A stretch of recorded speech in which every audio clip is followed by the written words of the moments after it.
ನಮಸ್ತೆ ಮಕ್ಕಳ, welcome back to my channel. ಇವತ್ತು ನಾವು 4ನೇ ತರಗತಿಯ ಪರಿಸರ ಅಧ್ಯಯನದಲ್ಲಿ ಸಾಫಲ್ಯ ಪರೀಕ್ಷೆಯ ಮಾದರಿ ಪ್ರಶ್ನೆ ಪತ್ರಿಕೆ ಉತ್ತರ ಸಹಿತವಾಗಿ ನೋಡ್ತಾ ಹೋಗೋಣ ಮಕ್ಕಳ. ಪ್ರಶ್ನೆ 1 ನೋಡಿ. ವಾಸಸ್ಥಳಕ್ಕೆ ಅನುಗುಣವಾಗಿ ಪ್ರಾಣಿಗಳನ್ನು ಹೇಗೆ ವರ್ಗೀಕರಿಸಲಾಗಿದೆ?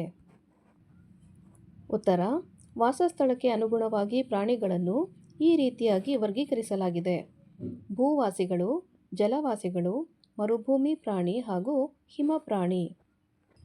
ಪ್ರಶ್ನೆ 2. ಅತಿ ಸುಂದರವಾಗಿ ಗೂಡನ್ನು ಕಟ್ಟುವ ಪಕ್ಷಿ ಯಾವುದು? ಉತ್ತರ: ಗೀಜಗ ಪಕ್ಷಿಯು ಅತಿ ಸುಂದರವಾಗಿ ಗೂಡನ್ನು ಕಟ್ಟುತ್ತದೆ.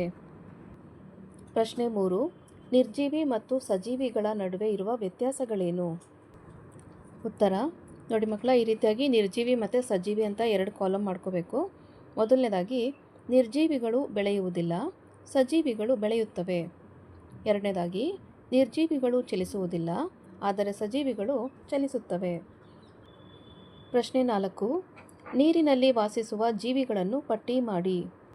ಉತ್ತರ: ಮೀನು, ಸೀಗಡಿ, ಆಮೆ, ಏಡಿ ಇತ್ಯಾದಿಗಳು. ಪ್ರಶ್ನೆ 5. ನಿನ್ನ ತಂದೆಯ ತಮ್ಮ ನಿನಗೆ ಏನಾಗಬೇಕು? ಉತ್ತರ: ನನ್ನ ತಂದೆಯ ತಮ್ಮ ನನಗೆ ಚಿಕ್ಕಪ್ಪನಾಗಬೇಕು. ಪ್ರಶ್ನೆ 6. ನೀನು ನಿಮ್ಮ ಮನೆಯಲ್ಲಿ ಯಾರನ್ನು ಹೋಲುವೆ? ಉತ್ತರ: ನಾನು ನಮ್ಮ ಮನೆಯಲ್ಲಿ ನಮ್ಮ ಅಜ್ಜ, ಅಜ್ಜಿ, ಅಪ್ಪ, ಅಮ್ಮ, ಸೋದರ ಸಂಬಂಧಿಯನ್ನು ಹೋಲುವೆ. ಮಕ್ಕಳ, ಇಲ್ಲಿ ಎಲ್ಲ ರಿಲೇಷನ್ಶಿಪ್ನ ಕೊಟ್ಟಿದ್ದಾರೆ. ನೀವು ಯಾರನ್ನು ಹೋಲ್ತೀರಾ ಅಂದ್ಬಿಟ್ಟು ಕರೆಕ್ಟಾಗಿ ನಿಮ್ಮ ಆನ್ಸರ್ನ ಬರಿಬೇಕಾಗತ್ತೆ ಮಕ್ಕಳ. ಉದಾಹರಣೆಗೆ, ನಾನು ನನ್ನ ಅಜ್ಜನನ್ನು ಹೋಲುವೆ, ಆ ರೀತಿಯಾಗಿ ಬರಿಬೇಕಾಗತ್ತೆ. ಪ್ರಶ್ನೆ 7. ಹುಲ್ಲಿನ ಮನೆ ನಿರ್ಮಿಸಲು ಯಾವ ವಸ್ತುಗಳು ಬೇಕು? ಉತ್ತರ: ಹುಲ್ಲಿನ ಮನೆ ನಿರ್ಮಿಸಲು ಹುಲ್ಲು, ಮಣ್ಣು ಹಾಗೂ ಕಟ್ಟಿಗೆಗಳು ಬೇಕು. ಪ್ರಶ್ನೆ 8. ನಿಮ್ಮ ಮನೆ ಅಥವಾ ಶಾಲೆ ಶುಚಿಯಾಗಿದ್ದರೆ ಅದರಿಂದ ನಿನಗಾಗುವ ಲಾಭಗಳೇನು? ಉತ್ತರ: ಮನೆ ಅಥವಾ ಶಾಲೆ ಶುಚಿಯಾಗಿದ್ದರೆ ದೈಹಿಕ ಹಾಗೂ ಮಾನಸಿಕವಾಗಿ ಆರೋಗ್ಯವಾಗಿರಬಹುದು. ಪ್ರಶ್ನೆ 9. ಸಮೀಪದ ನಿಮ್ಮ ಅಜ್ಜಿ ಮನೆಗೆ ನೀನು ಹೇಗೆ ಹೋಗುತ್ತೀಯಾ? ಉತ್ತರ: ಸಮೀಪದ ನಮ್ಮ ಅಜ್ಜಿ ಮನೆಗೆ ಹೋಗಲು ನಾನು ನಡೆದುಕೊಂಡು ಅಥವಾ ಸೈಕಲ್, ಆಟೋದಲ್ಲಿ ಹೋಗುವೆ. ಪ್ರಶ್ನೆ 10. ಹಿಂದೆ ಹೆಚ್ಚಾಗಿ ಬಳಕೆಯಲ್ಲಿದ್ದ ಸಂಪರ್ಕ ಸಾಧನ ಯಾವುದಾಗಿತ್ತು? ಉತ್ತರ: ಪತ್ರ ವ್ಯವಹಾರ ಹಿಂದೆ ಪ್ರಮುಖ ಸಂಪರ್ಕ ಸಾಧನವಾಗಿತ್ತು. ಪ್ರಶ್ನೆ 11. ನಿನಗೆ ಶಕ್ತಿ ನೀಡುವ ಆಹಾರದ ವಿಧಗಳಾವುವು? ಉತ್ತರ: ಶಕ್ತಿ ಕೊಡುವ ಆಹಾರಗಳು ಅಂತ ಹೇಳಿದ್ರೆ ಸಿರಿಧಾನ್ಯಗಳು, ಮಾಂಸ, ತರಕಾರಿಗಳು ಹಾಗೂ ಹಣ್ಣುಗಳು. ಪ್ರಶ್ನೆ 12. ನಿಮ್ಮ ಶಾಲೆಯ ಪಕ್ಕದಲ್ಲಿರುವ ಅಂಗಡಿಯಲ್ಲಿ ದೊರೆಯುವ ನಿಮ್ಮ ಇಷ್ಟದ ತಿಂಡಿಗಳು ಯಾವುವು?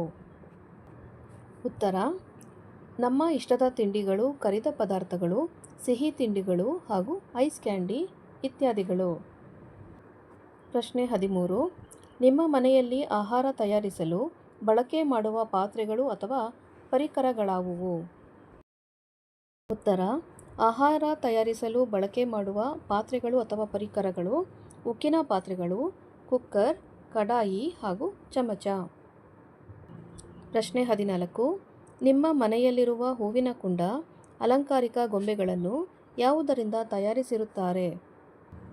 ಉತ್ತರ: ಹೂವಿನ ಕುಂಡ, ಅಲಂಕಾರಿಕ ಗೊಂಬೆಗಳನ್ನು ಸಾಮಾನ್ಯವಾಗಿ ಜೇಡಿ ಮಣ್ಣಿನಿಂದ ತಯಾರಿಸಿರುತ್ತಾರೆ. ಪ್ರಶ್ನೆ 15.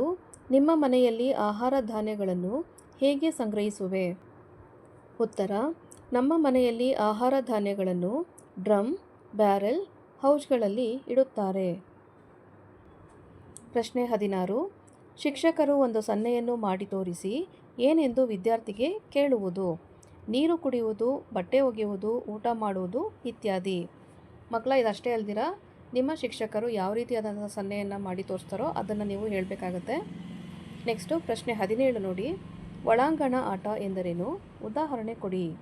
ಉತ್ತರ: ಮನೆ ಅಥವಾ ತರಗತಿ ಕೋಣೆಗಳಲ್ಲಿ ಕುಳಿತು ಆಡುವಂತಹ ಆಟಗಳಿಗೆ ಒಳಾಂಗಣ ಆಟ ಎನ್ನುವರು. ಉದಾಹರಣೆ: ಚೆಸ್, ಕೇರಂ, ಹಾವು ಏಣಿ ಆಟ ಹಾಗೂ ಚಕಾರ ಅಂದರೆ ಚೌಕಾಬಾರ. ಪ್ರಶ್ನೆ 18. ನಿಮ್ಮ ಅಣ್ಣನ ಬಾಯಿಯಲ್ಲಿರುವ ಹಲ್ಲಿನ ವಿಧಗಳಾವುವು? ಉತ್ತರ: ಬಾಚಿ ಹಲ್ಲು, ಕೋರೆ ಹಲ್ಲು ಹಾಗೂ ದವಡೆ ಹಲ್ಲು. ಪ್ರಶ್ನೆ 19. ನಿನ್ನ ಸುತ್ತಲೂ ಮರ ಕಡಿಯುತ್ತಿದ್ದರೆ ನೀನೇನು ಮಾಡುವೆ? ಉತ್ತರ: ಸ್ನೇಹಿತರು ಎಲ್ಲರೂ ಸೇರಿ ಅನವಶ್ಯಕವಾಗಿ ಮರ ಕಡಿಯದಂತೆ ತಡೆಯುತ್ತೇವೆ. ಪ್ರಶ್ನೆ 20. ನಿಮ್ಮ ಶಾಲೆಯಲ್ಲಿ ಆಚರಿಸುವ ರಾಷ್ಟ್ರೀಯ ಹಬ್ಬಗಳು ಯಾವುವು? ಉತ್ತರ: ಶಾಲೆಯಲ್ಲಿ ಆಚರಿಸುವ ರಾಷ್ಟ್ರೀಯ ಹಬ್ಬಗಳೆಂದರೆ ಗಣರಾಜ್ಯೋತ್ಸವ, ಸ್ವಾತಂತ್ರ್ಯೋತ್ಸವ ಹಾಗೂ ಗಾಂಧಿ ಜಯಂತಿ. ಮಕ್ಕಳ, ಇಲ್ಲಿಗೆ 4ನೇ ತರಗತಿಯ ಪರಿಸರ ಅಧ್ಯಯನದಲ್ಲಿ ಸಾಫಲ್ಯ ಪರೀಕ್ಷೆಯ ಮಾದರಿ ಪ್ರಶ್ನೆ ಪತ್ರಿಕೆ ಉತ್ತರ ಸಹಿತವಾಗಿ ಮುಕ್ತಾಯಗೊಂಡಿದೆ ಮಕ್ಕಳ. ಈ ಒಂದು ವಿಡಿಯೋ ನಿಮ್ಗೆ ಇಷ್ಟ ಆದಲ್ಲಿ ದಯವಿಟ್ಟು ನಮ್ಮ ಚಾನಲ್ನ ಲೈಕ್ ಮಾಡಿ, ಶೇರ್ ಮಾಡಿ, ಸಬ್ಸ್ಕ್ರೈಬ್ ಮಾಡಿಕೊಂಡು ನಾವು ಹಾಕೋಂಥ ಎಲ್ಲ ವಿಡಿಯೋ ನೋಡ್ತಾ ನಮ್ಮನ್ನು ಎನ್ಕರೇಜ್ ಮಾಡ್ತಾ ಹೋಗಿ ಮಕ್ಕಳ. Thank you for watching. Bye bye.